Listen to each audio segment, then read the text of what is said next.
Everybody, how's it going? How's it going out there? Yow! Right on. Thanks for coming to the final State of the Crust pack. Thank you for coming out and joining us. This is the final one of the season, and hopefully it's not the nail in the coffin of our ski season.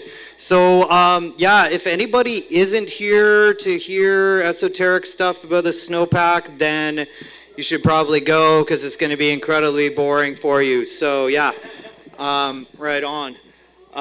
So up on the screen right here and on your tables, we have scan things there to purchase raffle tickets that we'll get into in a little bit, but they're interspersed on your tables here and there. Right on.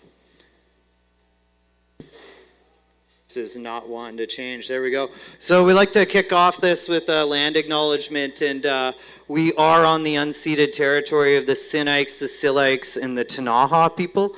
And what I like to say is that a land acknowledgement is not enough. The next phase is actually call to action, right? So it's like, what do? You can go out there, you can raise money for them, you can engage with them in discussions and how you can support them. And one of the things they're asking of us is to take care of the land out there. We're all a ski tour community, and so when we're out there, they're asking that we look after the land, we don't pollute, we clean up after ourselves. That includes your dogs while they're out there, right? We clean up after the dogs. And know that we exist in these parks, and these parks are amazing, and it is with the partnership of these people that allow us access to this land, and we are super grateful for it. We are the privileged few in this world, right? So let's never forget that, right? That we enjoy this luxury of being able to go out there, recreate in the backcountry. Disclaimer, so the information we present here are our own observations, right, to the best of our ability. It doesn't replace actual avalanche training. Sign up for an AST or CA course this winter, and what you do with the information that we present is all entirely up to you. And it's your responsibility to use it responsibly out there, please. So what is State of the Snowpack? We're community conversations saving lives in the backcountry. It's our mission to decrease avalanche accidents, fatalities, and share resources through the sharing of detailed community-specific snowpack analysis, and bridge the gap between Avalanche Canada's regional forecasts and local knowledge shared in the InfoX by guides and avalanche professionals, providing as local as it gets snowpack analysis in as clear and simple terms as possible, and to share information gathered from our local guiding, forecasting communities, allowing locals to make the most informed decisions so we all can make it home every night. Come visit our website, Snowpack Update blog there, event schedules, how to get involved, check it out, go see us there. Thanks to Morgan. Morgan, this was her baby here. She can't make it tonight, and thanks, Morgan, for bringing us State of the Snowpack. It would not exist without her. Yow! Yeah. Right on. The team here, our contributor team, is myself. I'm Judson. I'll be the host for tonight. We got Wishy here. He'll be doing this Snowpack discussion. Jason Wishlow. We have Kath here, who runs everything on the background. We got Shane running the cameras there for everybody online. And we got Michael Wigley here as well. He's in the house. He's going to be talking as well. We have Julianne Chapman from She Sheds Adventures, Wendy Lewis, who comes in here and does Snowpack presentations, and Kyle Gorenko, our MC extraordinaire as well. Thanks to our sponsors. So we have 2 insurance companies, Northbridge, Hub, and then we're sponsored by Rainey as well, and Mountain Medical Consulting, run by Jill here, local first aid training. That is absolutely essential for backcountry travel, is to have some form of first aid training. And our partners, Kootenay Backcountry Guides, run by myself. The Royal, let's hear for the Royal, letting us exist here. Thank you, guys. Hell yeah. What a venue. It's so awesome. Whitewater, BC. Whitewater Ski Resort. Yes, thank you. Whitewater as well. And She Shreds Mountain Adventures. Also want to go and give a special shout out to Olivia Kelly and Eric Blem, who put on an event this fall, tribute to Craig Kelly, and they collected money at the door, and then Eric donated all of the proceeds from the sale of his book at the event to us. So we were quite blown away by that and super appreciative of it. Olivia and Eric, if you're listening, thank you so much for that. It's amazing. Check out the book, The Darkest White. It's all about Craig Kelly's life and journey through life and the backcountry as well. How to get involved. You can donate. So every penny counts. Make a personal donation. You can scan that code. Become a sponsorship through us. You can find that again on the website. If you're here and you're in business and you want to connect with us about that, we're here. We're here to talk to you. Kath is there. She will take all of your info and a contributor. Our regions cover an enormous amount of terrain. The more contributors we have, the better. If you want to get involved in any way, shape, or form, volunteer, come talk to us, please. Yes, and then again, you can buy raffle tickets. We are going to have raffle prizes tonight. Hold on here. So for tonight, we have, we're going to be doing a draw halfway through. And when we do, we're going to be drawn for this amazing Northern Ultralight Fandy Pack here. We also have day tickets from Whitewater, Phantom Wax from Rome, and footbeds. And we're a bit under capacity tonight, so it's probably a really great night to buy tickets. Your likelihood of winning is higher. And then afterwards, we are going to be doing a draw for the grand prizes. So the grand prizes, we have a set of skis here from Jerix. Thank you so much, Jerix, for giving these incredible Armada 112s. Hell yeah, look at that. So somebody's going to get these. People at home can be in on this as well, and I'll cover that in a sec. And then the other prize we have is this Northern Ultralight Dreamline backpack. This backpack is amazing. I've been using this pack for 2 years. This pack has all the bells and whistles, plus it's super lightweight. And I got to admit, when I first got it, I was very skeptical about this backpack on whether or not it would be kind of enough support for myself. But this back frame is amazing. It has absolutely everything you could think of in a pack, and it's also crazy light. And it's made local here in Nelson, BC by Scott and the team at Northern Ultralight. So yeah. Support local, buy our local packs here. They're amazing. We're so lucky to have that resource here. And then as well, we're doing a draw for 2 nights stay at White Grizzly Lodge as well, and that's at the end. And the deal with these grand prizes, Kath, was there one more prize, or was those the 3 ones? Yeah. Okay, right on. The deal with the grand prize is that you have to have been at or purchased tickets at each event. So we've got kind of a spreadsheet running here that basically shows everybody who's purchased at every single event, whether they did it online or what. They're all in on those main prize draws. So yeah, prizes. Public service announcement. Let's just wait a second here. We are paused. We are on a there we go. Right. I am once again asking you to stop blowing out our spots. So let's just talk about this for a second here. Right on. Here we go. So there's a few ways to blow out spots. One of them is to post about them on Instagram. So here's this guy blowing out our best ski touring spot, the gym, the climbing gym. Once you start blowing out the climbing gym, where do you go next? To the pool? Then everyone's at the pool. But this guy's blowing this out, and you can do the same thing with your places in the backcountry by constantly posting about them. You do not want to line up to go up this. Look how good that looks. Nobody wants a lineup to do this. It's incredible. Right on. So the other way you can do it is with your Gaia public tracks. There was a whole fiasco that just went on with this, where Gaia did an update, and they are occasionally doing these updates. They've actually done 2 of them, where they set your tracks to be public automatically. Even though you were set to private, they do an update and then it switches to public. So I started finding all these tracks places, and then I was like, oh, this is what it was from. And so you can go in on your privacy controls and you can set your tracks properly with setting it to be private.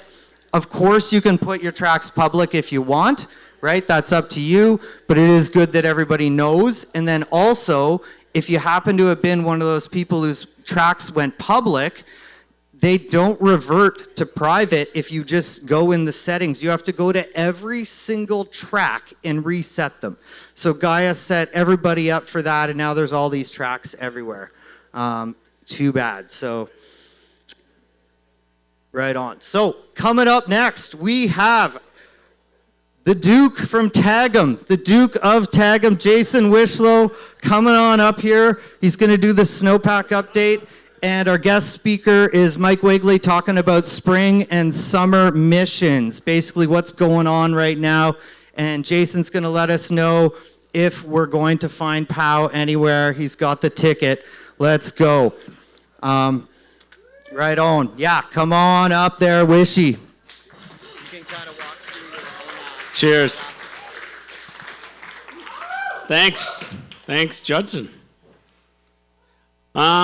So tonight's evening topics, I'll be giving the Snowpack update, current state of the Snowpack averages, notable layers, AvCan's rating, their forecast, and some sharing, some Q&A if anybody has any questions.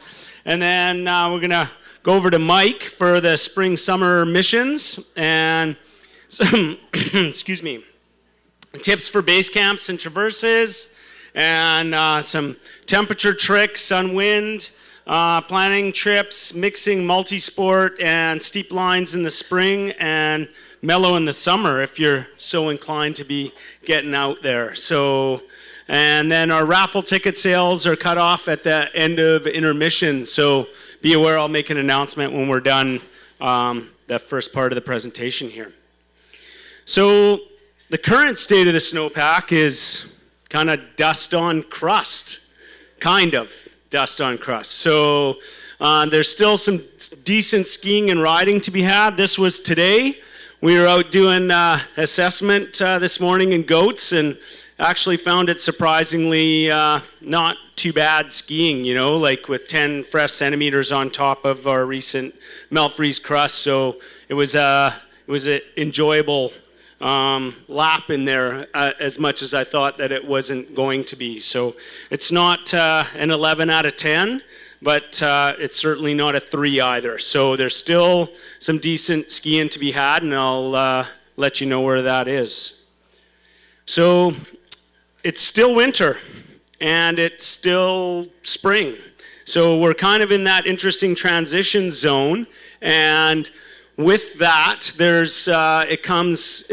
can come some challenging decision making, and things can change really, really rapidly, and that's something that we all need to be aware of. But you know, technically, until the 21st of March coming up here, we're still in the winter, and I think we still have a running chance looking at some models that we're going to be back into it. So, well, like Judson started presenting this, and we always really like it. It's the amount of water that's being held in our snowpack. So Redfish Creek, just up the lake towards the main lake, Kootenay Lake. And you can see our historical average is kind of the pink, this line right here. Historical average. Last year, which we all remember started and we had a lot of precip. It's just the temperatures were too warm, you know, it was unleashing. And you could see we're the blue line here, and we started out with a real bang. And then, you know, it plateaued, and then we got more, and then it really plateaued there in January. And these little spikes, but sadly, we're kind of right under where we were last year, because once we got into March last year, it unleashed for a little while, and it was really, really we are gaining a lot in our snowpack. So let's hope this spring we can keep it moving forward and actually start to bring up those snowpack totals, not only so we can ski some more POW, but so that we're not choking on smoke all summer.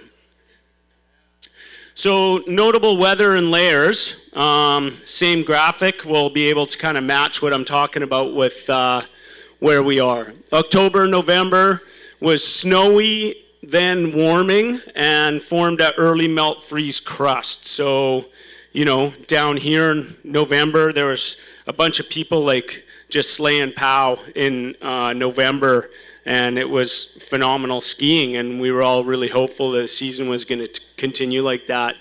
Hit December, it was actually dry and warm, formed some surface hoars, some crust, and we had 166 centimeters total snowfall in December, which is, you know, half decent.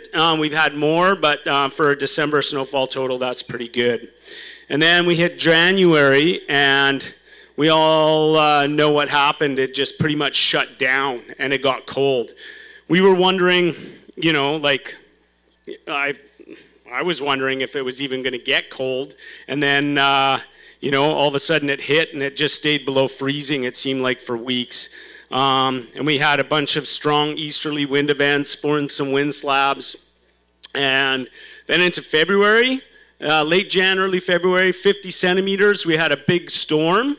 So it kind of jumped things up a little bit, and then it got dry and cold again and formed another surface hoar layer, had more easterly winds, and then we had little bits of snow, and then we had another really good storm, 66 centimeters of storm snow late February with kind of warmer temperatures. And then just this last weekend, I'm sure everybody experienced, you know, like all of a sudden all the snow just poof evaporated in the valley bottoms, and it melted, and it was like that up at Whitewater and, you know, kind of all over the backcountry as well. And temperatures shot up, and it started to, you know, melt the snow surface and form these melt freeze crusts of various degrees. That storm came in warm, and so we had little bits of kind of mixed precip and rain at lower elevations. So, and then just last night,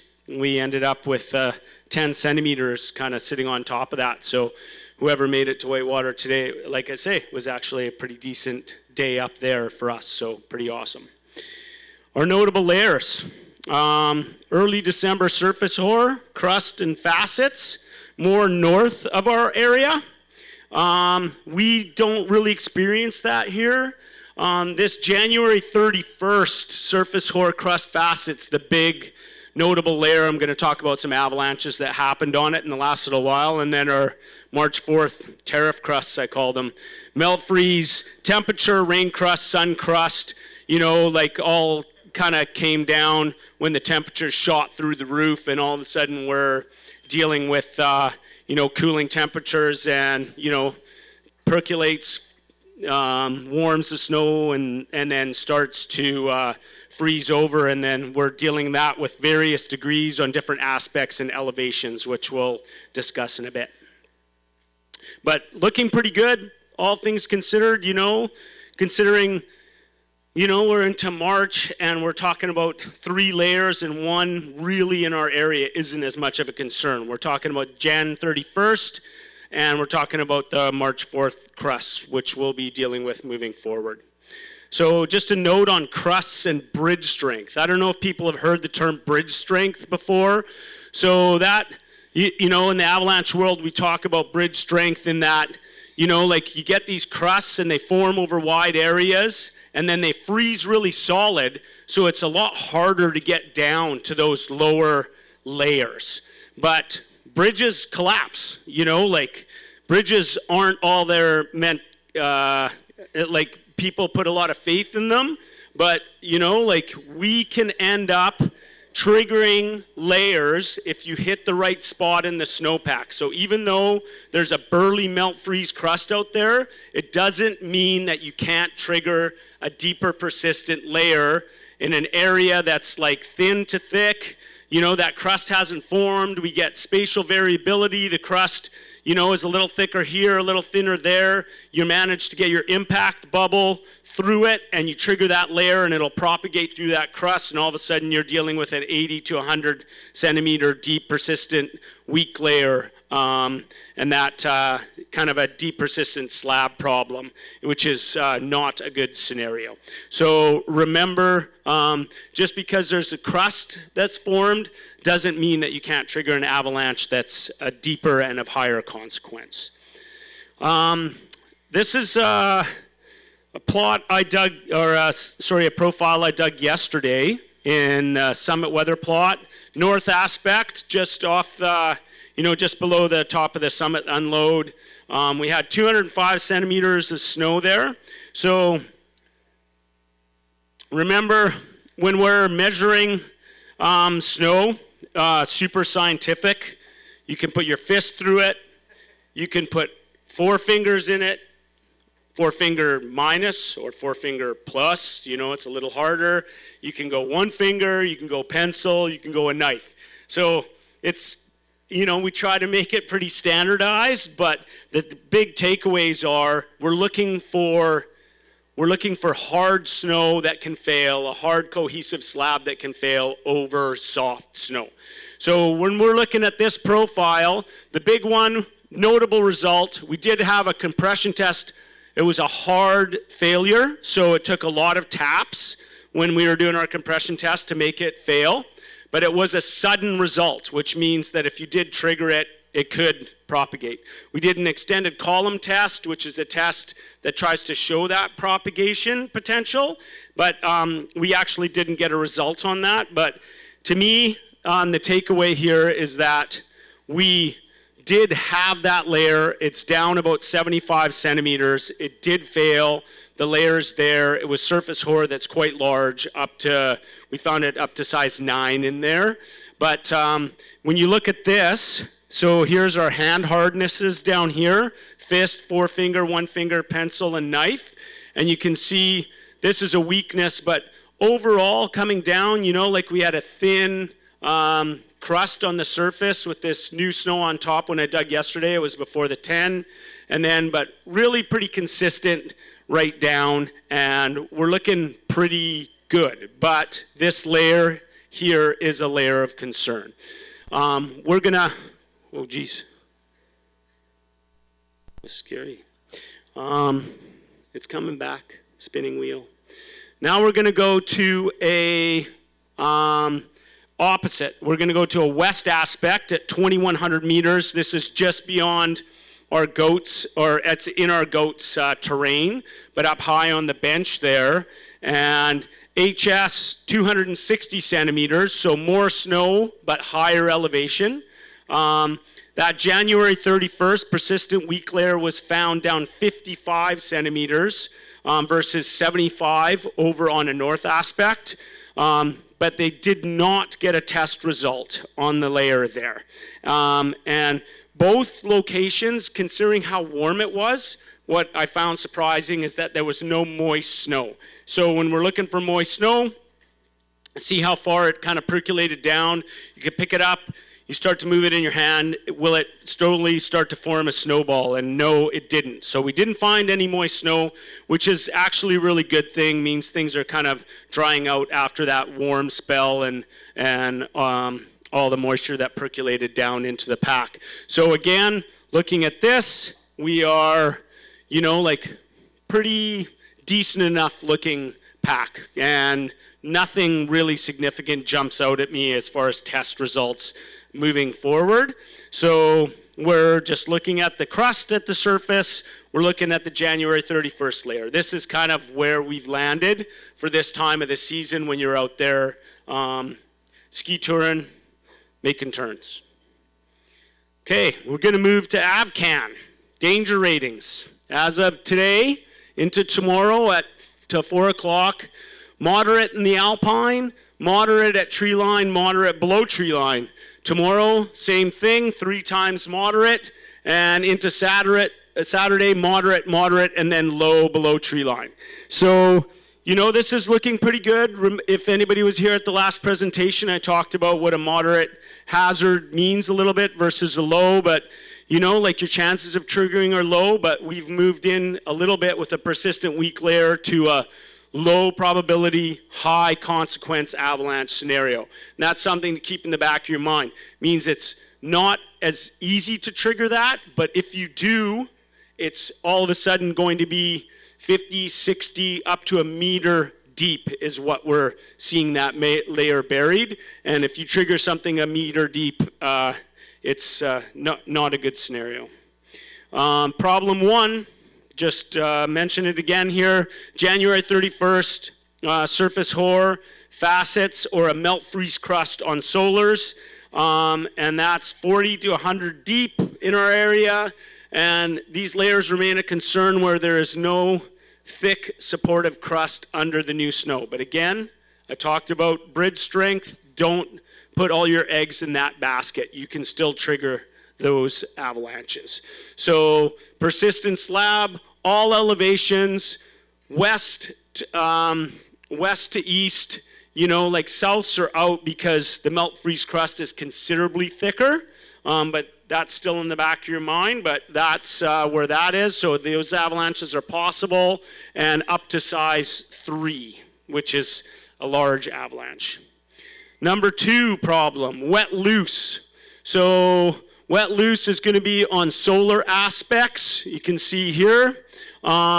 Can exist on alpine tree line, below tree line elevations, and that's just the sun getting at it, the temperatures come up, snowpack saturates, and it can start to pull away, point release, and create these avalanches. Usually you could probably outrun them on one crutch, but if you get yourself in the wrong place and got tangled up in one of those things, they are incredibly destructive. So it doesn't take much of a wet loose avalanche problem to create a size 1.5 to 2 avalanche, because the density and the mass is something that can just it's really full on. So you want to make sure the easiest thing to forecast, you know, the sun starts beating on a slope and you start to feel the snow sticking to your skis or getting moist, get off the slope, because these things are ripe for that happening. Terrain and travel advice.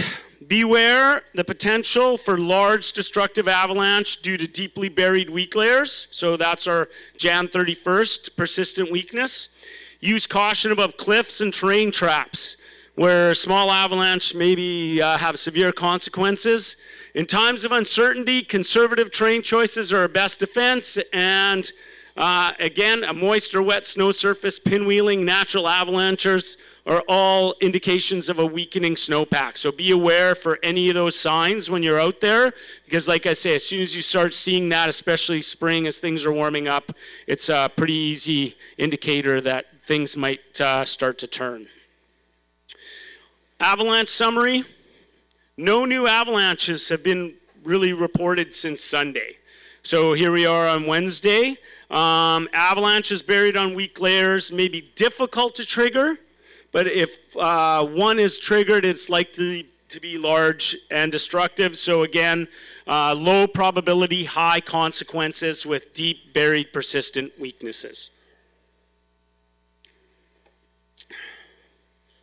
And the snowpack summary, so 5 to 15 centimeters of new snow that fell last night. It's settling because it's still warm. It's not overly cold, you know. Temperatures are supposed to drop down a little bit, but that's over a widespread melt freeze crust that exists everywhere, but high north-facing slopes. We're seeing at Whitewater kind of 2,100 meters and above true north-facing slopes don't really have that melt freeze crust, but it's kind of everywhere else. So that's something to keep in your mind about being able to trigger these avalanches. So, and those two concerning layers, crust from mid-February buried 40 to 60, and the January 31st 60 to 100. This February 14th kind of was a surface hoar layer both our profiles that we dug yesterday, we did not really find strong evidence of that layer, and nothing failed on it. So I think our biggest concern, that layer may be present in a few places, that mid-February layer. It was a surface hoar as well, but I think it's that January 31st that has been producing results, and that's the one to watch for. Our weather summary. So you can look at this fancy chart on this side. This shows precipitation, and it goes through Wednesday, March 11th or March 12th. So you'd want to see a whole bunch of big bars here, and this say more than 6 millimeters, and it doesn't say that. And I wish I could, make that all change, but I can't. But looking here, temperatures, this is where it creeps up, and you see this orange. This is about 1,650 meters, maybe 1,700 meters freezing levels. So freezing levels aren't crazy high. They're not like 2,300 meters like they were through this last warm weather event. But it's like looking up here, like you want to see these nice big developed green blobs, and we're not seeing anything as far as meaningful precip. I did look at the long range over Environment Canada. They have this NAIFS website that's actually, long range weather forecasting. Is they do the percentage drops pretty considerably, but it does look like towards the end of March that maybe we're going to start to see some pickup and some reasonable storms. But sadly, right now, we're looking like we're just going to be kind of sunny and some higher freezing levels and not a lot of precip in the forecast. So their confidence, always look at this when you're reading their forecast. They have moderate confidence, and there's uncertainty that these persistent slabs are difficult to forecast for, because we know they're there, but it's low probability of triggering them. So in order to have high confidence, you've got to be able to pinpoint exactly where. So that's where I'm emphasizing to you all now when you're out there touring, as we're transitioning from winter to spring and then back to winter and spring, like that layer is still there and that layer is still triggerable. So please keep it on the back of your mind, because things warm up, it can trigger, we might get 20, 30 centimeters of fresh POW on top of it, and then, you hit the right spot and you're still triggering it. It's maybe not as front of mind, but that layer is still there and it's still a problem. So notable avalanche events. I'm going to show a cool video and talk about a couple avalanches that occurred just this last weekend. And let's, okay. And we all like seeing some cool avalanche footage. So this was a heli control mission done by Whitewater Patrol. It was a 12.5 kilo bag of AMFO, so a big charge. And on a north aspect, 2,100 meters. And this was a size 3 failing on the January 31st layer. Boy, that's a gooder, eh? Pulling trees. Oh, yeah.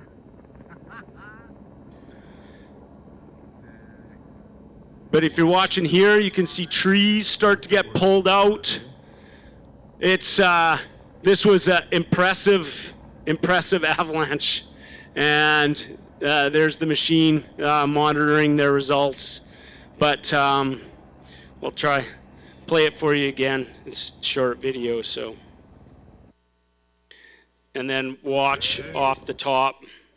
Oh, yeah, rip right around. Oh boy, that's a gooder, eh? And I was just stoked. Watch the way it pours over this. That's like 100+ foot cliff, and look at that debris coming over there. Wow.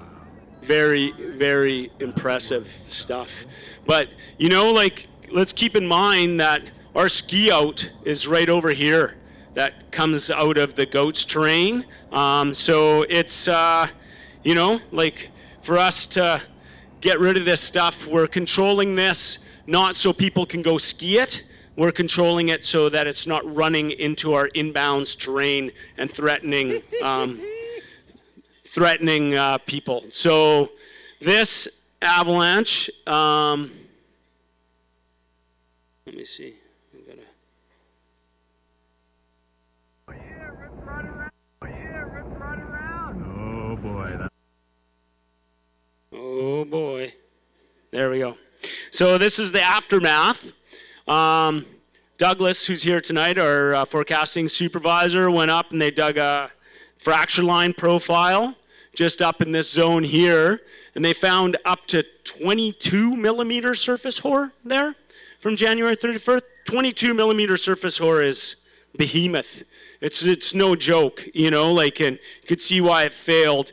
But I want everybody to look, you know, the bag was thrown here, it propagated over here down into Cougar's Claw, and then all the way over, there's the crown line into West Weimer. So starting to pull trees and everything, look at the carnage and the mayhem there. This was a sizable avalanche. And then flying over it, you can see the crown there. Crown's pushing a meter, I believe. You know, like it was something that was lurking there, and I'm really glad that that had that effect to pull that out, because that's a dangerous thing. Another one. This was caused by the sun on Ecstasy Peak, third peak up on Evening Ridge. So this was a natural avalanche, size 3. This terrain here gets a fair amount of sun. And you know, like, it just finally collected. This is a notorious slope. That slope I've done, I think, 3 times. I've talked about it here. You know, like, it's been the culprit in a number of serious avalanche incidents, and it's thin. It gets wind, it gets sun, and it's notorious for pulling out. So that's one to be really, really careful with. This was, again, a natural size 3, triggered by warming temps solar effect. So the sun beating down on the slope warms the slope, adds cohesion, adds weight to the snow surface, and then finally it reaches its breaking point and the thing just releases and propagates. And suspect that this was on the January 31st layer as well, the persistent slab. This is the run out, and you can see down here, you know, running in. And again, when I say, like, this thing gained a lot of mass and would have been not something you'd ever want to get tangled up in, that's for sure. So anybody else been out there? Did we miss anything? Like, did anybody trigger an avalanche that we don't know about? I know, like, sporadically around the area, we've seen some big avalanches, but you know, like, it's quieted down. We had those ones at Whitewater around the area, like 5 days ago during the last week. You know, that layer really woke up, but as these layers tend to do, then all of a sudden they slowly start to, you know, settle out, and it doesn't mean they've gone away. It just means that they're not as reactive when we have these crests over top of them, especially naturally, you know, like, so, but if nobody's triggered one, that makes me feel really, really happy, because the last thing we want to do is have people out there, you know, getting involved in any of this. That's why we do what we do. But that being said, if you see something, say something, post them in. You know, like AvCan, the forecasters, us at Whitewater, we check the mins every single day. We're always looking for information, you know, like, to confirm what it is that we think is happening out there. But if you're seeing something and don't post them in, you know, that might help us out, you know, we don't know about it. So please, I encourage you, even if you went out there and had a great day of ski and blow or pow, it's nice for all of us to see that you had a great day ski and blow or pow. And some takeaways from tonight. So again, we're in a time of transition. So we're both winter and spring conditions, and it can be flip-flopping back and forth anytime.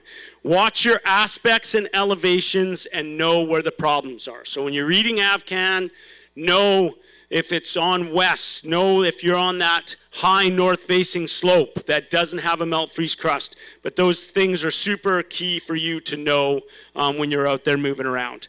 Remember that January 31st PWL, surface hoar facets and crust, is still with us for a while, likely maybe till the end of the season, who knows. But warming and changing conditions will make this layer triggerable. So this layer is with us, and it is still capable of being triggered and causing a large, gnarly, destructive avalanche.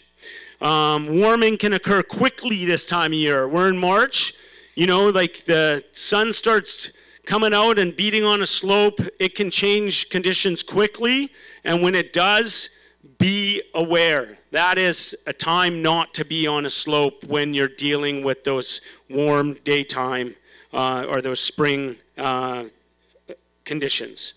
And spring storms at the same time can have intensity due to the convective nature. So convective, heating from the valley bottoms, building these big, you know, like we know, like that's what builds thunderstorms, but I saw it today for the first time.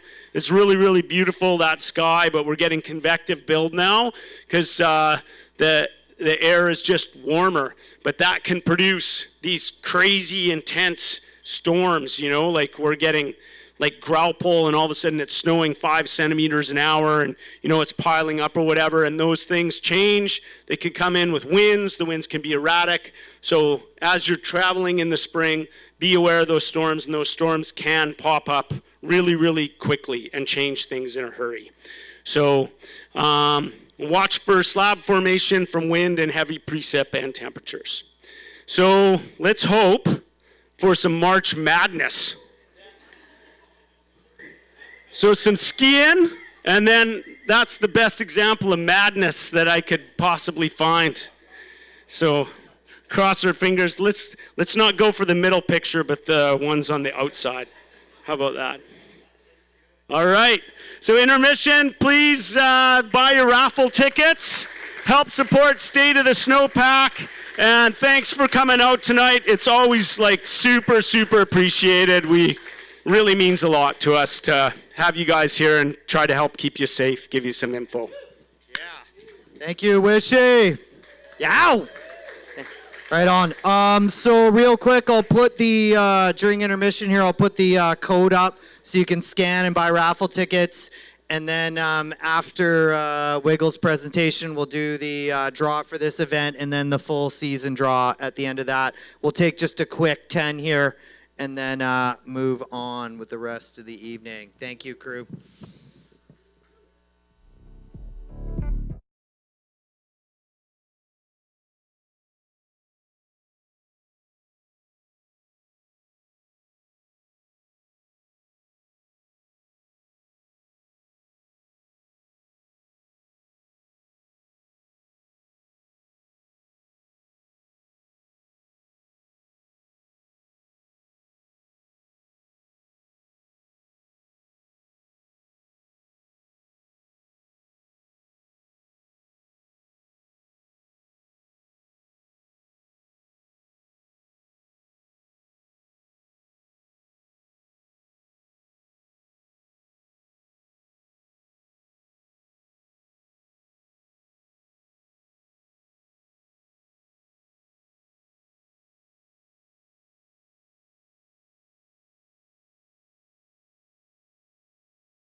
Everybody, thank you. Thank you all for your attention. We appreciate it.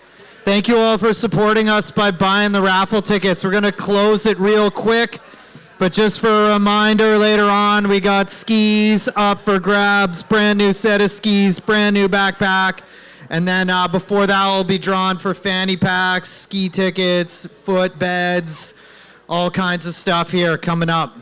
Right on. So next up for our evening here, we're going to have the one and only Mike Wigley, the man who never stops riding. Come on up to talk about spring and summer missions. Right on. Welcome him to the stage. Wiggles. It's got the pointer and the clicker. Yeah, the pointer's right here. Click right there. And what's the pointer?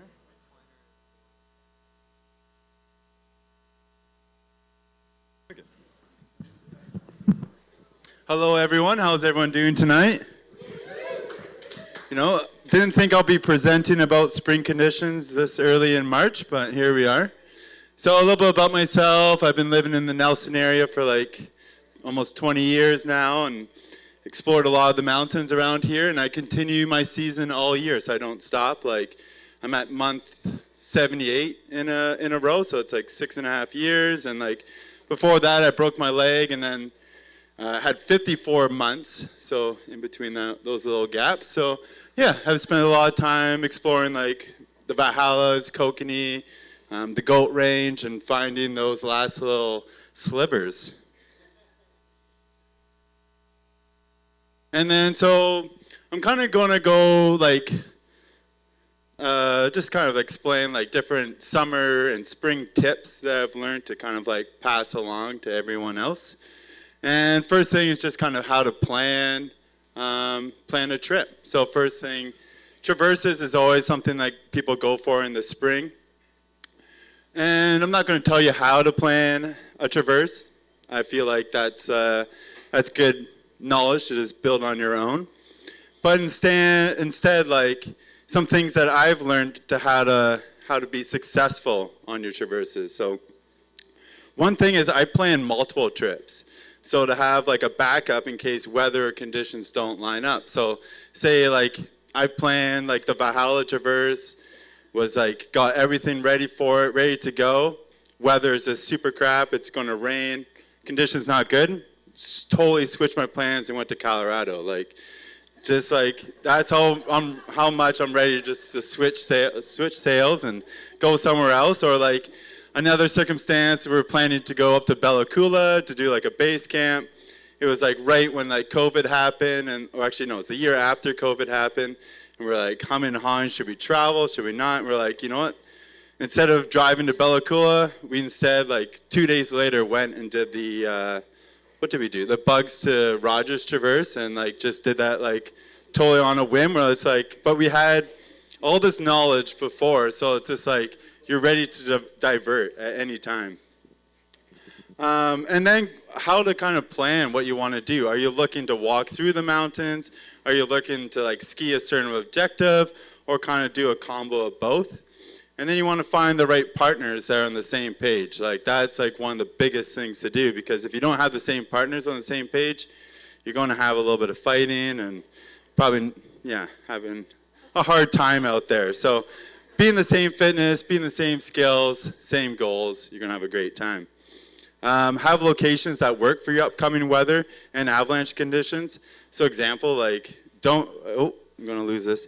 Don't go out if the weather is going to be bad and if you're planning like a glacier traverse, unless you want to get like whiteout knowledge. But for me, like I'd rather have like a really good trip. So like I'm so based on weather. Like I don't really care what the objective is or where we're going to go. It's more like where's the best weather.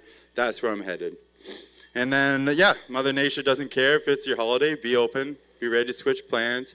And then say like getting into traverses, plan multiple routes on that traverse.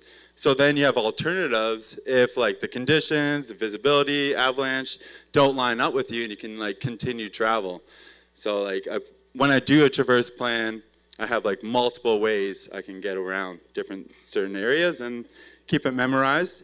And then think about the big picture. like when you are planning a traverse, like how much fuel, how much food, how much time do you need, and does that include your rest and weather days there? And then, so kind of planning into that, so talking about weather, this was in Norway, and me and my friends all flew from different places. We get here, we're all like super excited. We're just like, yeah, we want to get out there. We walked 8 kilometers and got stuck in a 3-day storm. We could have easily just waited, but no, we're just so excited that we set up camp. We couldn't get up into the high alpine, and we just sat here. I went a little crazy, so I dig a snow cave, and then we just started eating our food, and then we're on a 2-week traverse, 1 week at a time. And by the end of the first week, I was out of food because I just sat in a snow cave and ate most of it due to boredom. And then this is kind of going to traverse. This is like a little bit of a plan here. And then it's like I drew up so many different routes that you can see, like I can divert here, divert there, plan all my different little camps, different things I want to like hit. And then that way I have like a solid plan. It's not like you're just out in the mountains and now you're like, all right, what do I do now? If it's like white out and you have to divert somewhere, it's like, does this work? So plan ahead and you're going to get more out of it. And then camping tips. So for these camping tips, it's mostly how to like conserve your energy and how to conserve your fuel. The more energy you have, the more fuel you have, you're going to do a whole lot more out there in the mountains. If you waste your energy and waste your fuel, you're going to have to leave a lot sooner. So for camps, site location's key. First thing I do is set up the toilet.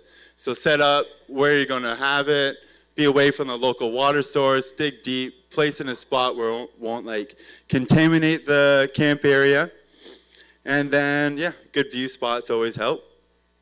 And then the biggest thing is water. Like I always set up my camp so I'm close to a creek or like flowing water that's near, or using the sun. So like when setting up my camp, it's like, do I want it to be first light? Do I want the camp at last light?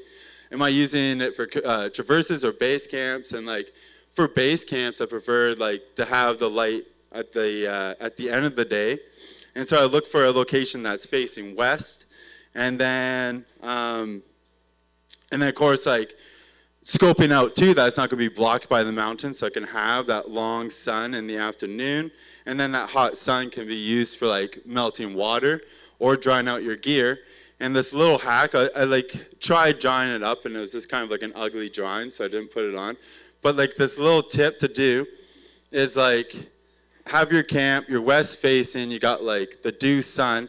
You cut out a block like vertically into the snow there, and you leave a triangle.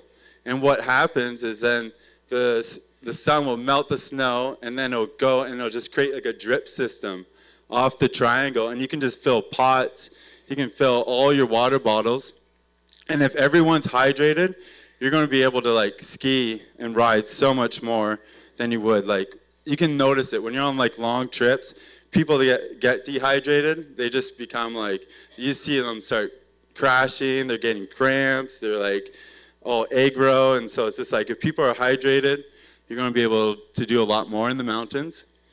And then it also saves your fuel too. So if you can like have tricks to get around melting water, you can save your fuel, and that means you can eat a whole lot more. And using large flat rocks, that's like my favorite. I look for camp spots that have like big rocks so we can all like hang out. It gets warm, and then it's a great spot. And then for my terrain choice too, where I set up camps, I want to make sure I got like fun mini golf objectives so we can just like dork around and have fun. And then also have big objectives to work towards. And then I have like some hacks to stay warm and dry. So my hack for drying your boot liners, and I'll show you this. So you need a can, a knife, and a tea candle. And then 1 second here, I'll show you. And you can create a perfect little drying system. So you got a little can, hack a little door in it, put all these like holes, and then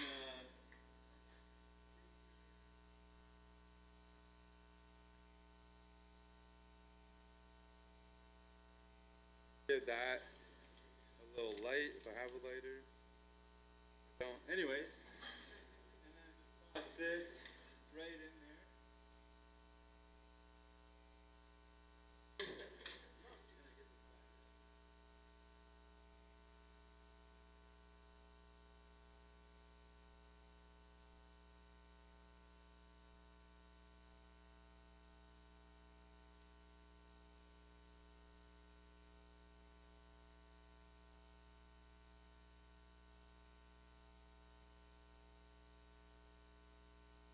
So it's like, it's open a bit, like if it's like too tight, you could like smother it out.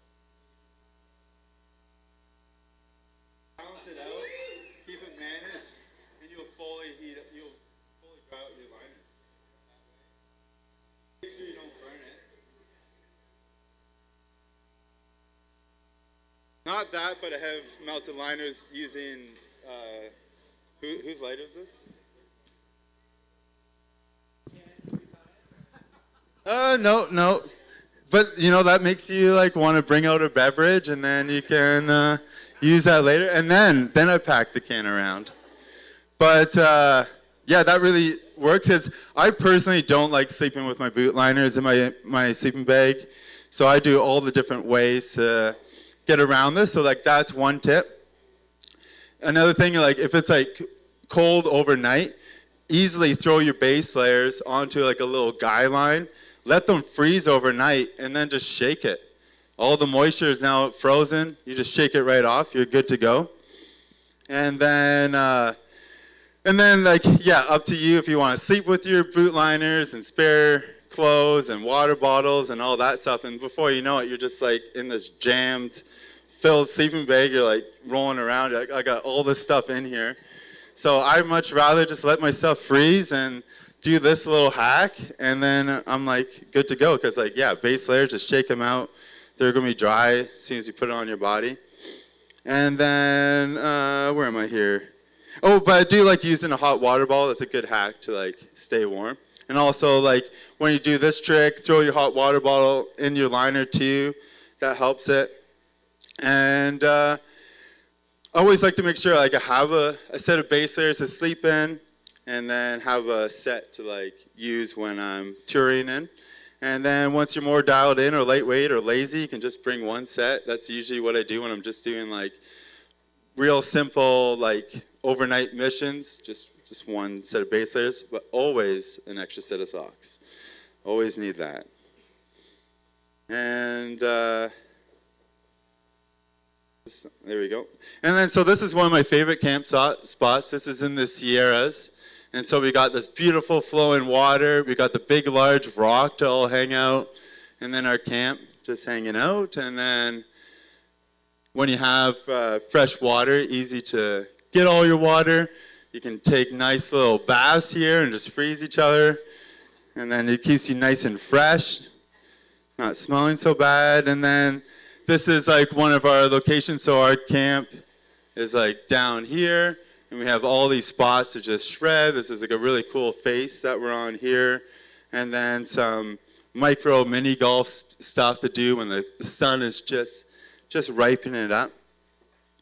And then this is Old Glory in the Rosin Range. And this is like one of my favorite spots to camp. And so you got this nice camp spot right on the ridge line. The sun's west. It's just cooking this area. So like, you get the whole sun the whole time, and you're not cold, and then as soon as it sets, you go to bed. And then kitchen. A kitchen is like one of the most important things when you're out there camping.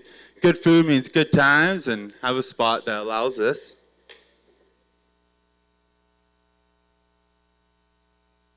So a big kitchen that fits everyone is key. Don't want to leave anyone out. Bring a tarp or a mega mid if base camping, and make sure everyone has a seat and is comfy.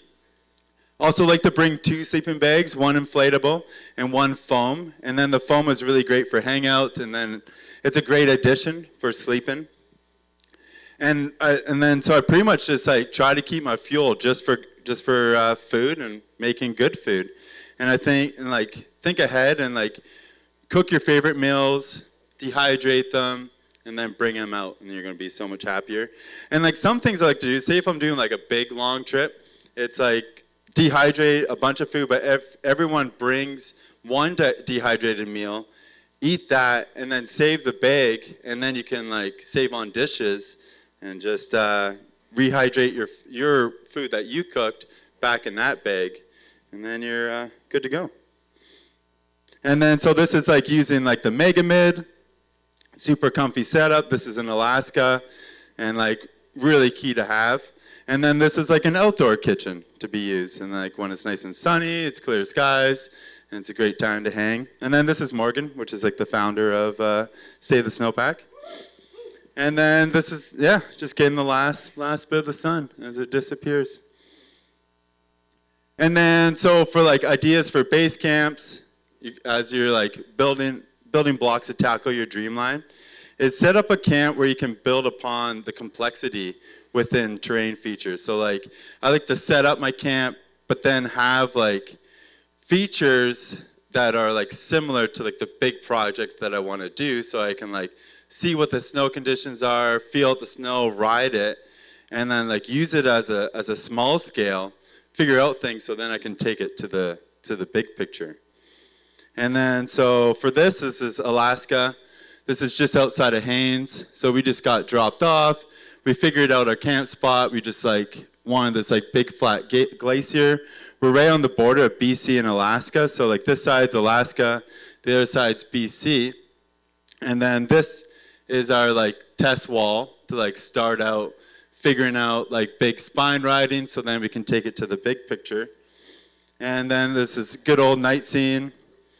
Good old Northern Lights. And then, so this is what we call Wolf Peak. This was like our test wall. So like our camp is just like right on the other side of this. And we like booted up the other side, got onto here. So we can start testing this face before we like got onto big exposure, which is this line in Alaska, which is called the brothel that we took on.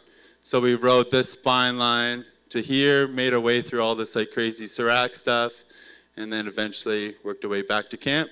And then this was like that little peak that looked a lot bigger in the previous image. And I can see it's like now just a small little test piece. So that's what I mean when you have like, make it small scale so you can take it to the big picture. And we eventually took on that beast, and this is us coming down it. We actually rode it in evening light and did all that exit in the darkness. It was kind of easier in the darkness, so you didn't see what big giant holes were below you.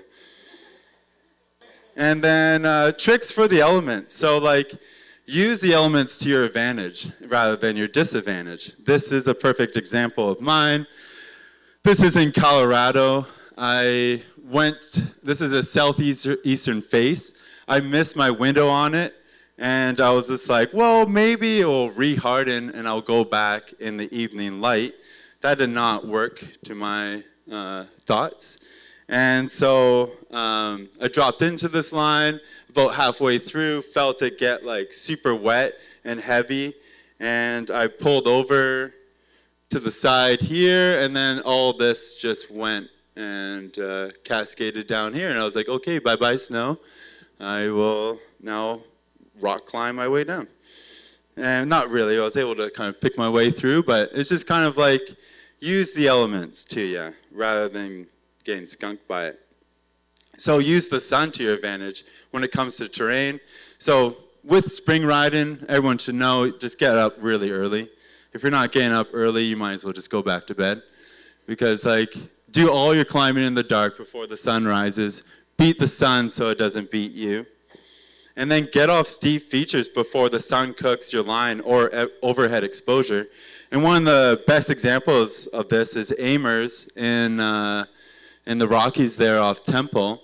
And like the aspect of the couloir is north, but then there's this like big giant eastern face that hangs right above it.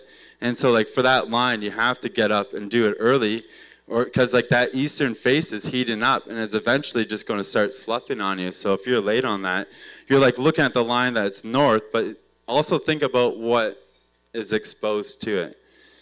And then corn skiing, and so that one is totally use the sun to your advantage. Figure out which slope gets like the first light and which gets the last light, and just build your day around that. So like, yeah, I had to do that guiding just a couple of days ago, just literally chasing the sun around and just getting it as it's just started heating up the aspects, and it's awesome. Corn skiing is like one of my favorites. Cow skiing is the best, of course, but corn skiing is like it's the second favorite. And then sun do's and don'ts. Wet slides, just be really mindful of how much sun input is being put into the slopes so you don't actually get yourself into a little tricky situation. As Wishy was just talking about, wet slides can definitely build pretty easily. If the snow feels isothermic or unconsolidated, the snow will probably or may collapse on you. And remember to work the sun aspects. An east to southeast feature is a morning run. A southwest, west, and northwest run is better in the afternoon, evening, light. And then this is my buddy on Baker, just ripping a good old corn line. And then the wind. Is it helping me or is it holding me back?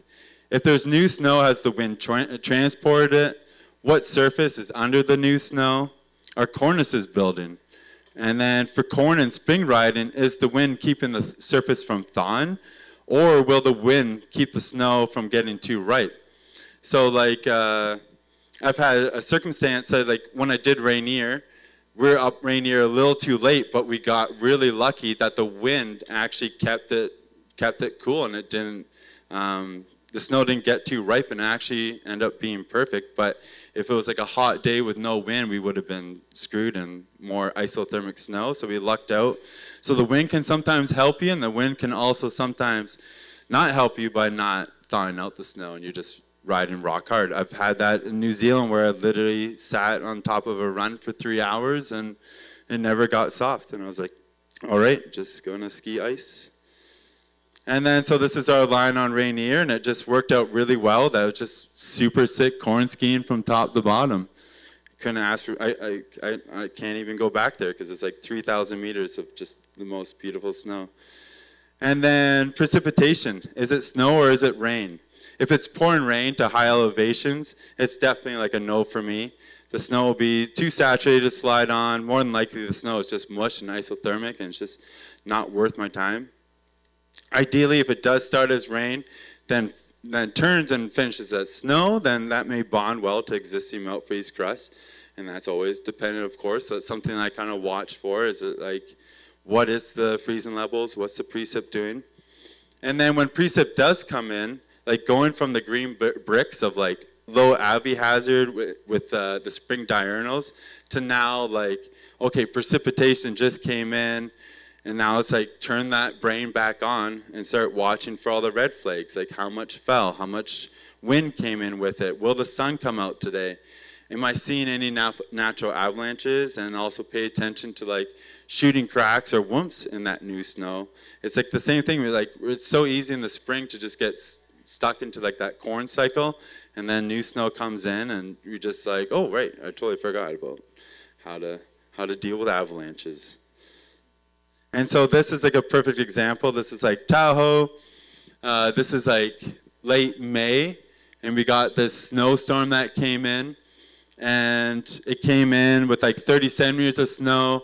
You can see like the wind transport just up here, and then as well, like when we booted up this cooler, I saw shooting cracks, and guess what? I didn't pay attention to it, and I caused this avalanche right here, and then my buddy skied it afterwards and didn't even know that I did trigger something because I kind of disappeared. It's kind of like a blind line in a way. He was like up here, and then once I dropped in, the full thing fractured, and then I was able to get out, but I totally turned my brain off. I was like, sick, fresh snow, let's just go. And then boom, avalanche. And then pay attention to temperatures.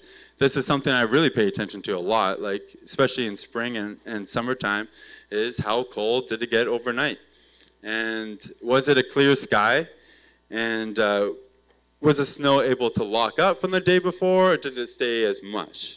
If it stayed as mush, or if it was like a warm or cloudy night, yeah, it's probably the same thing. Probably going to just stay in bed because it's going to be, if the snow surface hasn't frozen, it just becomes like so much harder to actually tour in. Like you're getting glop on your skins, you're getting like you're like punching through it. If you're trying to boot pack, it's just like isothermic. So if it's not locked up, it's just like, it's a no for me. And then, so this is an example in Norway that totally like threw me right off, was the midnight sun. And just like the sun stays up the whole entire time. And I thought being so far north and being the Arctic Circle that the snowpack would lock up. And this is my last run of my last day out in Norway because I pulled the plug because the day before I triggered a wet slide and went for a really good ride. And that was just like a good learning lesson of just like, yeah, when the sun is spinning up there in the Arctic Circle, it doesn't actually set, and so you actually don't get that melt-free cycle. And yeah, surprise, surprise. And then like going back to camping setups, what to bring? That's always like the question.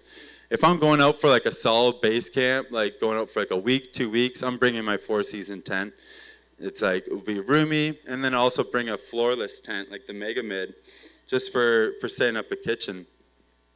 If I'm going out to just like get after a line and I'm just like don't really care about my sleeping setup, I'll go fast and light and just bring a bivvy, or very little, or I just won't even bring a bivvy. I'll just dig a hole, sleeping bag and thermarest, and good to go. And just learn how to properly make those with the snow caves and all that stuff before committing to it. Because say if you just dig like a snow coffin and the snow is able to transport, you could get filled in and buried. And so, yeah, don't want to do that. So you want to make sure it's like a firm surface, and then you can dig your hole and live in that. Or set up a cave. Caves take more work to do, but they're a little bit lighter. And then this is just a couple of setups. So like this is the same one I showed earlier in the Sierras. And then kind of like a different setup, just like a little tiny little bivvy. And then my kind of setup too, which is like, it's just like a Gore-Tex shell that just goes over your sleeping pad and your sleeping bag. And if you don't have weather coming in, I love this setup. It's super light. And then so spring riding, that's when I look after like my big objectives, want to ski a really steep line or get after like a big objective. And then as we start moving to summer, I start like changing things out a bit. And so I love actually mixing the sports. So like get out climbing a little bit when you're ski touring, cracking out the bike or the canoe, and then kind of do weird missions. It's pretty fun to, sometimes when I would go out bike pack splitboarding, sometimes I was just looking forward to the bike ride afterwards. I was just like, get a nice little shred and then get a nice cruisy bike, or yeah, load up the canoe, paddle across the water. And then if you're crazy like me and just want to shred all summer, a lot of people think like, once everything's melted out, it's all over with. And that, but actually June and July is like some of my favorite months to go riding. And so for spring, I focus on big lines, lineup conditions, the crew, the objectives, whether that's like traversing in the Selkirks, make it a base camp in Alaska, or an expedition in Norway. And then, so from that time window of April to June, it's a great window to make the most of it. And then as the days get longer and we move into like the more warmer months, my angle of my terrain changes. So from the spring, I'm into like really steep terrain, and then once I get to like July and August and that stuff, my incline goes really mellow. Especially in August and September, I look for like the more flatter of terrain because it's ice and I don't feel like going for a crazy ride. And so like say this is like springtime, this is up in the Yukon, just going after some big steep couloirs that maybe have never been ridden before, and then finding crazy little holes in the wall to shred through those. Those are like fun spring missions. And then as we move into the summer, yeah, my angle gets a lot lower. And this is July right here, and it was beautiful riding. This is Mons Peak in the Rockies. And then this is going out. So like this is like the Lyles back here. Beautiful. And like this is July, super flat, beautiful, beautiful riding. Nothing else to say there. And then, yeah, just be creative too. Like, if it's the snow is getting warm, you can just build like little features to shred, or do some ponds to skim. This is out on Baker. And then this is getting up into Kootenay. So just like, this is a July trip from last year. A bunch of friends got up and came for the adventure. And then we found this like little camp set up so we can just like shred the ponds.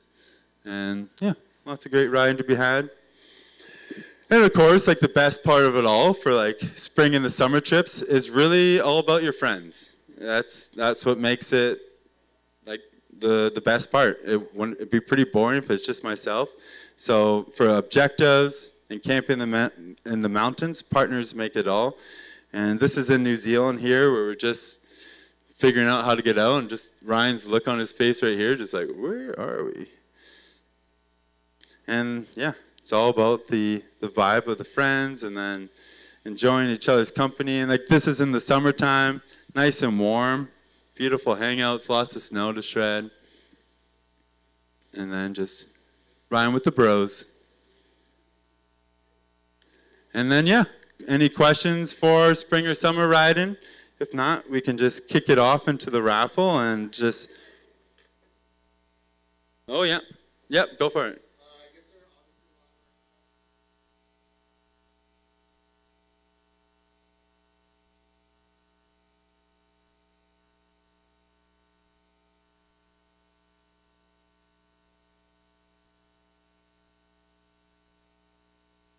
Yeah, that's actually a really great question, because it's like there is like a really fine point, and like I find like when I'm at the top, I kind of like just feel the snow, and then I'm like right at the top, I'm almost like looking for like a couple centimeters of like able to like carve my finger into, and then I know like lower down it might be like maybe a little bit more riper, but everyone has like their own like want in like corn skiing. Like sometimes I like it when it's just like getting to like that overripe period. You're just right there, and it's like super slushy. But if you wait like another 30 minutes, it's like turning into like isothermic, like wet, slidey kind of snow.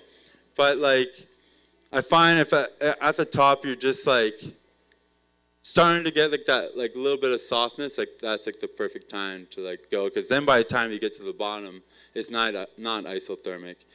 So it's all dependent if you are just staying up high and yo-yoing something, or if like you have a long exit out and then you want to keep that firmness too. So it's kind of like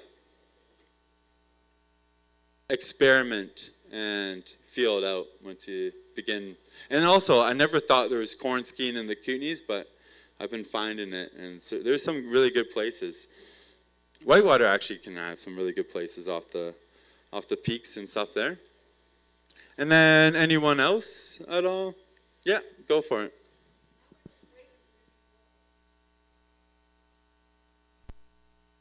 Yeah. So that's actually something I've like dabbled into over the last several years, of like really having to like downsize as much as possible. And I've done like full week traverses with a 40-liter pack, and just like getting it down to where like weighing little things. It's like, do I need this? Do I need this? And like really getting it down to nothing. Like say like the bugs to Rogers, we didn't use a food cache. We just really brought it down to as lightweight as possible, and we did it all in one solid go. And but you know, everyone has like their comforts and their needs, and there's sometimes when you go this lightweight, you're cutting out a lot of comforts and needs just to kind of, you know.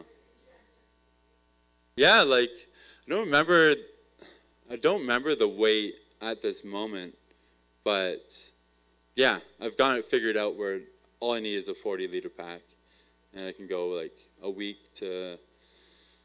Yeah, I think once I go to 10 days, I like push it to like a 50-liter pack. But for the most part, yeah, just use a 40-liter and just like really downsize everything and shrink it all. And yeah, I've had partners and I where we just sat back and forth, like, do you need this? Do we need this? Do you really need this?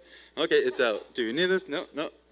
And just keep on tossing things out till you're like, okay, this is what we got. Anyone else at all? And like, yeah, the best part about spring and summer adventures is just create something. Create something you never really thought of and just go make it work. It's the funnest part when it does work in the end.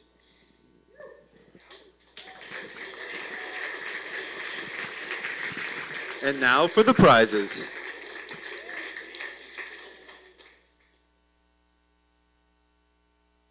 Yeah, Wiggles, thanks, buddy. Awesome. Great tips out there for spring missions. I would just like to add a quick thing. Just the question was about like when the timing is. And for me, the timing of like spring and corn, it depends on the refreeze and the temperatures, right? So the harder it's refroze overnight and the cooler it is, and then the cooler the next day is, the longer it takes to go. So the thicker that crust is, the better it is for you generally. Right on. So we're going to get into our first round of draws here. So we're going to start off with our first one, courtesy of Rome here.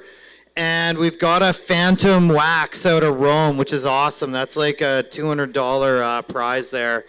Kath here is going to spin the big wheel.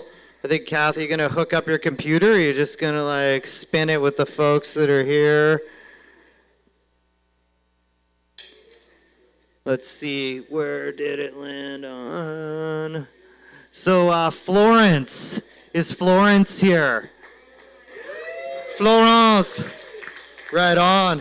There we go. There you go. Phantom Wax. We got a second Phantom Wax as well from Rome here. Kath, spin the big wheel. Okay, wait, Florence with a P. No, it was a P. French, P. Yeah, that's yours with a P? Yeah, okay. Is there another Florence with a P here? No? Okay. Okay, we got Michael Therian. Mikael Therian, here you go. Phantom Wax, come on up, come grab it. Make sure with the Phantom Wax, if you've already waxed your skis, go and get them base ground first. So get all the wax off them first. It works way better if you do that. Right on. Next up, we got this sweet fanny pack that I'm so jealous of. The Northern Ultralight fanny pack. I should have bought up all the tickets for this one. Wish he wants it bad. He's like, give it to me. We got Adam Beckman. Where's Adam? Adam Beckman. Adam, you're around. Oh, there he is. Oh, yeah, nice. Right on. We can actually track people down with their emails who have purchased tickets. So next up, we have a Whitewater lift ticket here. We have this one going to Florence again, Poriak, second one, Whitewater lift ticket. Bam, she's taking them all. What? Oh my God. Cleaning house here. Unfair. I think it's rigged. I saw her give Kath $20 earlier. We got Chad Brewer with the next one. Whitewater lift ticket again. Chad Brewer. Where is Chad? Here he is. There you go, Chad. Take it. Bam. Thank you. Thanks to Whitewater for donating those. Right on. Next up, we've got these custom footbeds from Jerix, which is amazing. Let's see. Where did it land? Miss E.J. Karen Brown. Where is Ms. E.J.? There you go. Thank you. Right on. Thanks for participating, everyone. Right on. So the next ones, basically we were like, if everyone buys a ticket at each event, they get put in the draw. But we didn't have anybody at every event, but we had people make 4. So we had 2 people make 4. And so the first one we've decided to give out here are the skis. And the skis are going to Scott. Scott, who was at the 4 events, owner of Northern Ultralight, bam, wins the skis, take home. And then the next one that goes out is the Northern Ultralight pack here that we have to, who was it again? We got Denise Morris taking this, who was at 4 events and bought tickets at every one. Yeah, Denise, right on. Awesome. And so then what we're going to do is we're going to put everybody who's ever drawn in for the 2 nights at White Grizzly Lodge right now. Spin the wheel with everybody. Computer froze? Oh my God. Seriously? That's classic, Kath. That's classic, Kath. What are we going to do with it, Kath? Do, do, do, do. Is your computer done? Is it over? No? We could,